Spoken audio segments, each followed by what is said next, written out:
if you believe that shorting here is a bad idea, buying here is a bad idea, there is no trade, and you don't take a trade, that also is a valid position.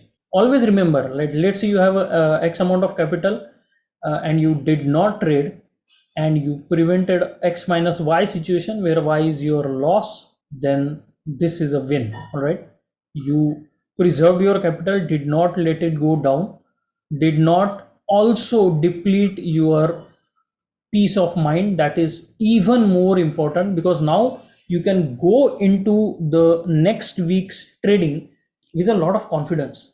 What you can say to yourself is that, yes, yesterday was, or last week was difficult, confusing, I was not clear.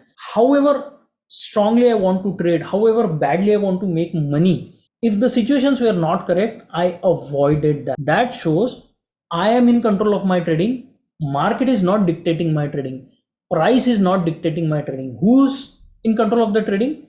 I am in control of my trading. So I chose preservation of capital, peace of mind, over some likely profits where there was very little clarity in the markets. So I did not chase the money which was not very clear.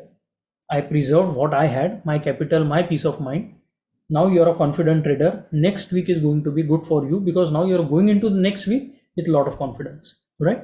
And that is how you will progress as a trader. Again, I'm very happy when I see such kind of questions or such kind of statements or such kind of experiences being shared, because then all this effort I am putting in here becomes worth.